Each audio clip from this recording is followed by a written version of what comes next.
Jangan lupa like, komen, dan subscribe channel YouTube TVRI Bengkulu dan nyalakan lonceng notifikasinya.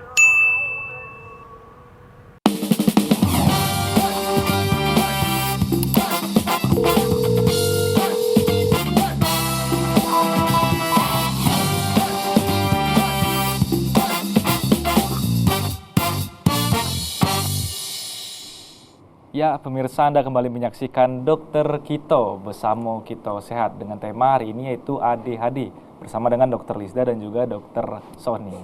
Baik, tadi sebenarnya yang membedakan antara ADHD atau dengan autis, dokter, karena kan masyarakat lebih mengenal itu dengan nama autis, anak yang terlalu aktif dan lain sebagainya ini. Iya. Sebenarnya ini ada di slide yang bakal kita bahas ini gitu ya, atau kita langsung sambil bahas ya? Langsung dijelaskan saja dokter di slide-nya. Nah, ini dia. Jadi tadi kita udah banyak sih sebenarnya dapat penjelasan juga dari Dokter Sony ya tentang ADHD ini sendiri. Memang benar, sebenarnya kalau kita flashback lagi di masyarakat itu yang sering banget terdengar itu adalah autis dibandingkan dengan ADHD.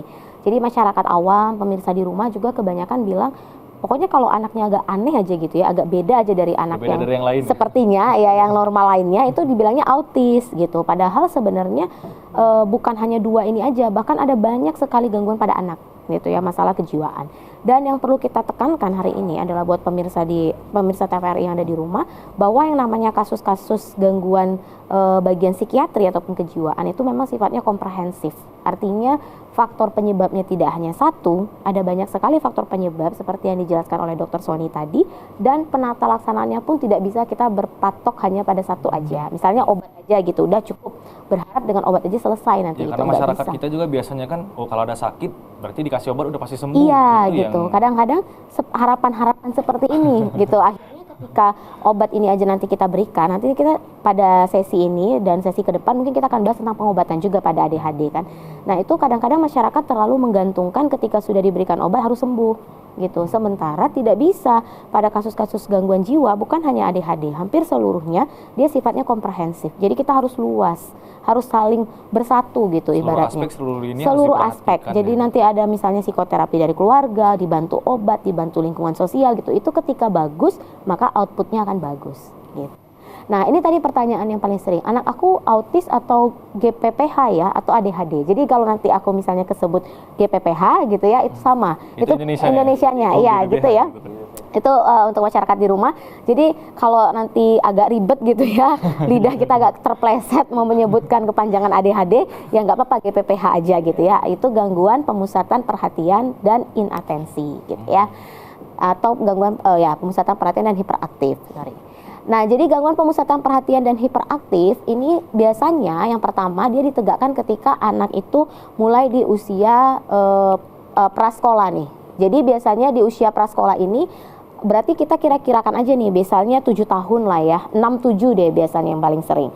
Biasanya sampai ke 8 masih bisa gitu. Nah, biasanya kalau autis kita lihat pada rentang usianya pada usia berapa nih ketahuannya, yaitu di usia sebelum 2 tahun. Jadi lebih cepat nih ketahuannya yang autis dibandingkan dengan yang GPPH gitu. Lalu yang kedua apa? Kalau yang GPPH itu dia tidak bisa tenang sepanjang waktu. Artinya memang hiperaktif. Ada kata-kata hyper. Hyper itu berlebihan gitu ya. Kita tahu bahwa sesuatu yang berlebihan itu tidak baik ya. Apapun itu. Yang bagus tuh sedang-sedang aja atau pas gitu ya. Jangan deh yang lebih ya gitu ya. Apapun nggak bagus ya berlebihan ya. Jadi kalau ada kata hyper, maka kita perlu hati-hati gitu ya. Ini pasti sesuatu yang berlebih yang tentu tidak baik gitu. Anak yang pasif bagus nggak bagus juga. Anak yang aktif gitu, iya. Anak aktif bagus-bagus, tapi hiperaktif baguskah? Tidak. Gitu ya. Kemudian dia akan bertindak impulsif. Mungkin ada beberapa masyarakat yang akan bertanya, impulsif ini apa sih gitu, biar gampang memahaminya. Jadi impulsif ini adalah gampang untuk berespon. Jadi ketika ada suatu reaksi dari luar, rangsangan dari luar, dia cepat langsung tuh berespon. Tapi biasanya lebih ke arah yang responnya meningkat, artinya marah, emosi, yang gitu. Jadi itu namanya orang yang impulsif. Makanya kalau misalnya kita pas kebetulan ketemu teman yang gampang marah gitu ya, dikit aja kena rangsangan dari luar, kamu impulsif banget gitu ya.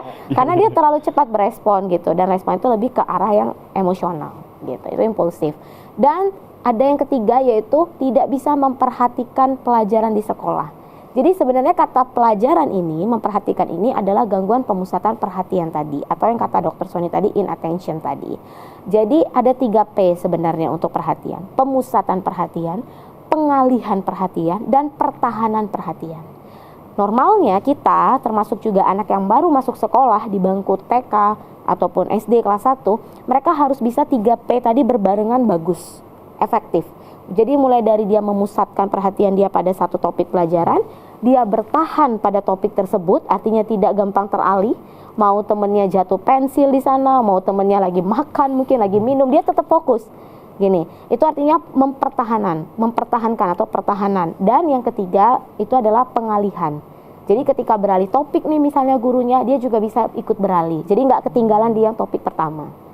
Jadi sebenarnya 3P ini, sampai nanti kita dewasa pun di kehidupan sehari-hari itu perhatian itu meliputi 3 ini. Pemusatan, pertahanan, pengalihan.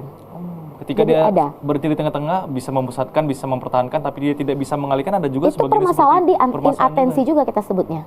Karena ada 3P perhatian itu. Jadi nggak hanya satu ya, mulai dari memusatkan, mempertahankan, mengalihkan. Gitu ya. Jadi repot juga ya, guru udah lanjut di bab 3, kita masih bab 1. Dia masih penasaran tuh nyari-nyari sendiri biasanya. Iya, kita masih fokus sih gitu. Tapi kita nggak bisa mengalihkan. Padahal topik orang udah beralih. Kita kan harus bisa ngikutin dong alurnya. Kalau guru udah lanjut bab 2, kita bab 1 terus. Sering kejadian tuh di kampus tuh, Dok. Iya ya. Ini.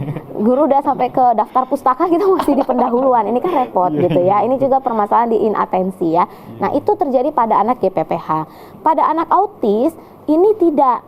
Tapi hati-hati juga pada anak autis, dia akan ada masalah di kontak mata, eye contact. Ya, jadi dia tidak akan kontak mata dengan orang yang lagi berinteraksi gitu. Jadi gangguan interaksinya itu lebih ke kontak matanya nggak ada gitu. Dan apa nih yang bermasalah pada autis? Autis ini dia kompleks, jadi kognitifnya itu memang benar-benar kena. Jadi pada anak-anak kita menilai kognitif ini gampangnya adalah dia telat bicara atau enggak. Yang paling simpel tuh gitu, karena masih anak ya ini ya, kita nggak bisa dong langsung mau, bisa nggak kamu kali-kali 10 masih 2 tahun, nggak mungkin ya. Jadi kita batas di delayed speech atau enggak nih anak. Artinya di usia tersebut, berapa suku kata seharusnya dia normal, dia sudah bisa mencapai itu atau belum. Nah dari situ sudah bisa kita menilai apakah ada keterlambatan kognitif atau tidak pada anak tersebut. Pada autis dia kompleks, gangguan kognitifnya kena. Jadi sejak usia 2 tahun, itu dia sudah delayed speech biasanya. Jadi kognitifnya udah kita X kan, jadi sudah ada masalah, sudah ada gangguan. Interaksinya tadi dia tidak bisa kontak mata dengan lawan bicaranya, sehingga pasti interaksi akan terganggu, tidak akan terjalin interaksi yang adekuat gitu. Dan khasnya lagi itu yang kedua tadi adalah delayed speech-nya, dan yang ketiganya itu adalah dia punya fokus yang berlebih malah. Kalau tadi tidak bisa fokus, 3P ini berlebihan.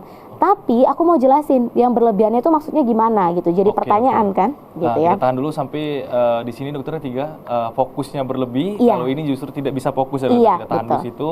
Pemirsa silakan dulu dokter. Siap. Iya. Ya pemirsa jangan kemana-mana, tetap di Dokter Kito, bersama Kito Sehat.